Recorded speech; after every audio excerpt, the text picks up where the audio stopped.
Hello. Hello, how are you? I'm fine, and how are you? Good.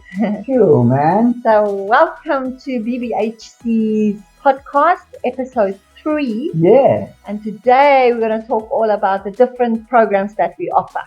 that's right. So, the different programs that we are offering are, so you get the general personal life program. That's our famous 2-month program that works so well. And then you also get one for sportsmen and women. Mm-hmm.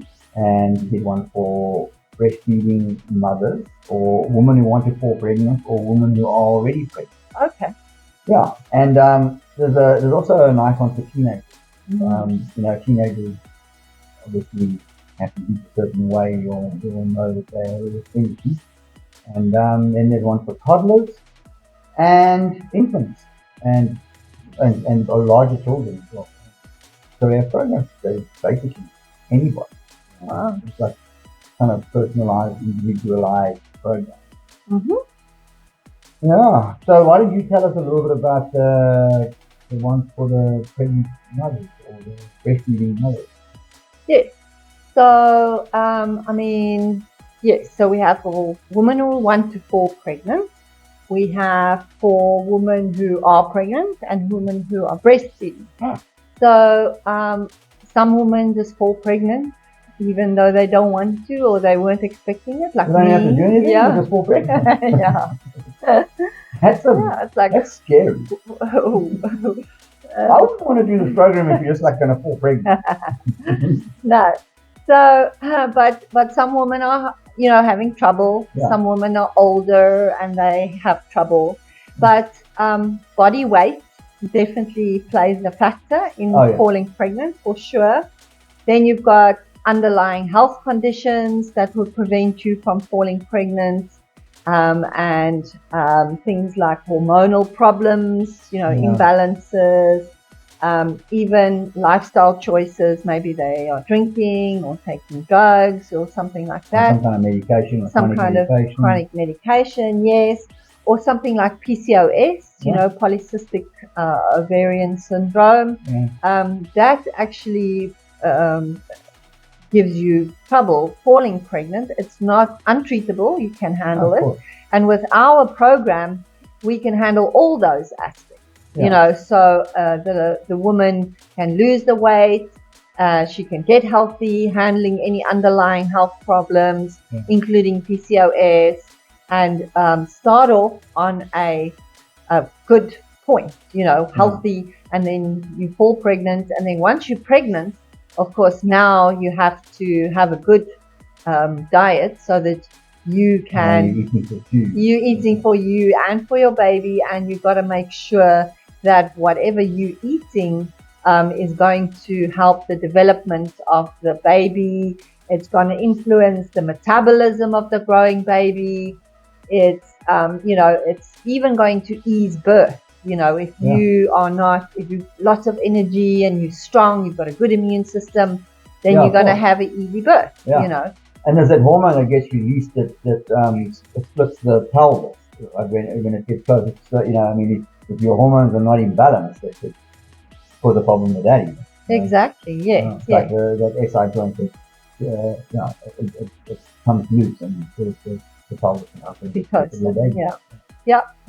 Yes, and then of course once you've had your baby and now you're breastfeeding, you want to be sure that your baby gets the best start in nutrition. They get, from the milk, from the breast, they get antibodies that create their immune system, makes them strong. So for future, not just as a little baby. That's right, yeah. And even if you have a good diet, it helps you produce milk, enough milk, so that you can feed your baby. And of course, does it vary from the normal program that we? Yes. Of course, when you're pregnant or breastfeeding, there are certain supplements that you wouldn't be taking, or certain things that you wouldn't be eating, that would be different from a normal person. Right. So definitely yes. And then later on, when you're pregnant and you are getting closer to having the baby, there are certain things that you then start eating to help you get ready and strong for the birth. And even to bring on, contractions and that type of thing. So it's very specific for women. Oh wow! It's a very nice program, and it's great to make sure that you have a healthy baby and everything. And what's different, for that kind of program to the one with little toddlers and infants? Well, of course, with toddlers and infants, they are growing, so, and you're introducing at a rapid rate, yes. And you are introducing them to solids. If you give them good nutritional food, it's going to lower mortality rate, morbidity rate, and they are going to develop mentally and physically better than someone who's being given junk food or sugar or anything like that. Yeah, and obviously if they're growing, it's cells that are duplicating. Yes. And then they basically get formed out of whatever you're putting into the body. So if you're going to be putting this baby formula that you find on the street today, in the shops. I mean, that should be locked up with something. Yeah. And then imagine bringing a kid up on that. Imagine the health problems. They're just getting colic. They're hungry all the time. They're crying because they're getting cramps in their stomach. They're not sleeping, and it's just you're putting yourself at a disadvantage because you're not going to get enough sleep. The baby's not going to get enough sleep. And then you stress. It could be so much easier. Yes, it could be so much easier. Yeah. So these programs are great. And Nick, you've been a sportsman all your life. So tell us why sportsmen and women should have a different program. Well, obviously if you're doing sport, you're using a lot more energy than a normal person. You're also sweating a lot more than a normal person. Yes. Your muscles need protein. So, you would definitely have a little bit more protein than a general person on the street who's looking at losing weight or just getting healthy. Mm-hmm.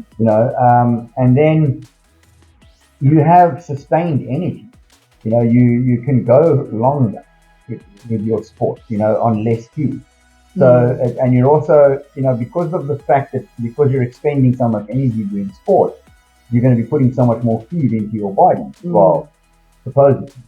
But when you're on the program, although there will be a little bit more food going into the body, it's not that much more because your body is just drinking up the nutrients that you're putting into it, and it doesn't need as much. So if you're going the other way, which is the unhealthy way, and putting unhealthy like this corn goose, and corn syrup, this stuff energy whey protein shakes, I mean they're horrible for the body. The body hates them, and you've got to put that much more in. So you're actually getting way more junk in the body than the average person. So you'll end up being more unhealthy when you get older. If you have a look at like real grueling sports like cycling or triathlon or marathon running or that, these guys become diabetic when they stop their sport, and they just they just balloon, because their bodies are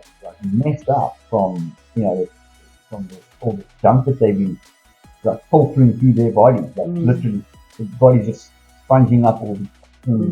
So it puts the guy on the healthy course, and the guy will perform at a better level.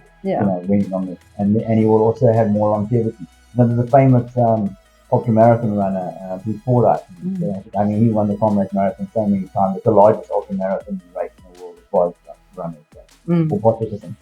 And he was like a high carbohydrate, and then he literally like turned into this old man overnight. And then eventually got on to this type of eating, and said had he done this type of eating when he was running competitively, he would have been able to last so much longer. People saying, but you won so many Comrades marathons. He did that despite it, and it also burned him out. Where he could have done the same thing or maybe better. He was trying to And I'm sure this program also helps you recover after heavy training. Yeah. I mean, I know guys who are on this program who, you go and you ride, or you go and you run, and you come back and you haven't eaten all day. You've done this like 2 hours of sport. You come back, you just still don't eat. You're still not hungry. Every 3 or 4 hours later, then suddenly you think, okay, maybe it's time to put some food in my mouth. Whereas old school thought is, you've got to pour protein into your body as soon as you finish training, and it's all like false information. When you're on carbohydrates, yes, you might need to do that kind of thing because you just have to keep pouring fuel on this fire that keeps going. Whereas with this way of eating, it's like the kid rod, burn. Yeah. Whereas the other way around, you've got saying do a bit of use like that. So you're actually getting an unfair advantage. Get an unfair advantage. Absolutely, get an unfair advantage. But also, you lose that little puppy fat, especially when you get older, which I'll get into about teenagers. Yes, so that's what I was going to ask you next. It's the only one we haven't covered yet. I mean, what would why would or how would a program for teenagers help someone? Yeah. So as a kid grows up, you go through different stages, and anyone who's had children has seen, and anyone who's been a child, I was a child, believe it or not, and so they hit like 30, they go to puberty, and then their hormones start raging, and this whole program is based on the endocrine system. So when their hormones start raging, and they start raging the wrong way, it can cause all sorts of trouble with the child's body. They start getting all sorts of illnesses acne, acne and weight gain. Exactly, all of these kinds of things. So I mean, you get like some of them just get completely out of hand, and they become uncontrollable. It doesn't have to be that way. No. It has got obviously a lot to do with upbringing and who the parents are and everything, but diet is part of it. So and they're obviously growing as well. So they may not, even when they don't gain weight, your body's producing huge amounts of growth hormone at that point. So that's a fat burning hormone. So you eat 3 dagwoods and a few blondies and you don't put on it, you lose weight. And I was like that. But it doesn't mean you're healthy. Doesn't mean you're healthy though. No. Thin. Yeah, exactly. So to have a well balanced teenager who's going to not, because that's a period of life where you can actually ruin your life. And it's stressful these days with exams and choices. Exactly, so these young kids have got their adrenal glands burning out, they've got all these kinds of things happening to them, and just put them on the correct eating plan, the correct supplements, and get them through that, and also have them understand why they're doing it, and how the body works, and give the guy or the girl an education on how the body works, why they're feeling like that, and then why they should be eating certain things, so then the guy gets to understand that, okay, like I want to live a long time, and I want to have a good young adulthood. I don't want to be sick and in hospital. There's so many young girls with PCOS these days. It's like that's crazy, the amount of young girls that have that. When we were kids, you didn't get that. We were eating whole computers. Yeah. The 70s and the 80s. But now they don't, and they get all sorts of trouble. And it's sad to see, because it's like there's an easy handling. You don't even have to go seek medical attention for it. Yeah. You can just eat it. So basically, our programs cover every aspect of a person's life from when they're conceived to before they conceived. And even when they're older, and we can even help older people, before when they start showing Alzheimer's or, starting to forget things or dementia. We even have a program for that. Yeah, there's been so many studies that talk about that. They talk about Alzheimer's being basically your diet. Yeah. And obviously there's lots of people that wouldn't like to believe that. But it is. There's so many studies that point to it. Like for instance, epilepsy. Here's a good example. So you've got a kid with epilepsy, and then they get put on some kind of drug which basically suppresses it.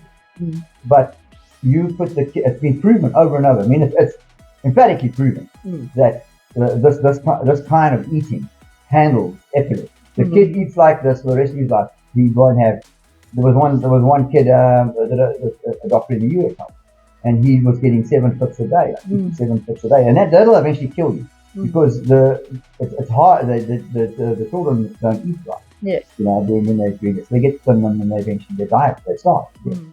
And we put him on his eating plan, and from the next day that he cut out carbohydrates and sugar, he never had another fit. Like from the next day, it was that easy, you know. Yeah. So it's like, I don't know why this thing isn't pushed harder. You know? It's like there's so many problems in society that can be handled.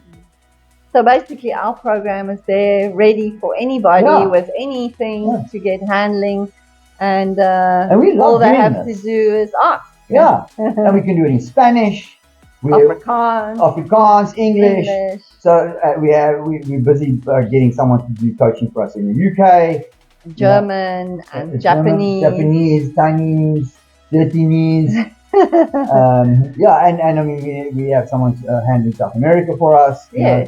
So it's like anywhere that you are in the world, you know, you can do our program and it works. It's like I'm so confident in this program. You know, it's like anybody can come along. Yeah. And I'd be like, you know, I can help you. Definitely. It's like I know I can help you.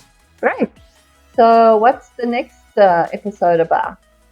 The next episode is about, what is it about? I think we're going to get some success stories from you. We're going to do some interviews. I'm going to speak to some of our clients. Yes. So that's exciting. Then you'll hear it from the horse's mouth. Yeah. I mean, you can check out some of the success stories on our website. Already, at bestbodyhealthcoach.com. Yes. But you know, it'll be good to hear it coming out of the horse's mouth. Like you say, you know, like the real person sitting in front of you. And, you know, being as enthusiastic about it as we are. Yeah. And they do. They come off the program as enthusiastic as we are. They do, yeah. They start off. I've yet to find somebody who doesn't start off a little bit skeptical. You know, like, oh, I hope it works. And then, you know, it just like they get into it and they see the gains or losses which are gains. Yes. And you know, they start having fun with it. You know, and I like to play it as a game with them. Yeah. Challenge them. They challenge each other and challenge themselves. Like it. Yeah, so subscribe to our podcast so that you don't miss the next one, and then we'll see you on the next episode. Yep. Oh, so thanks for watching. We'll see you next time. Bye. Bye.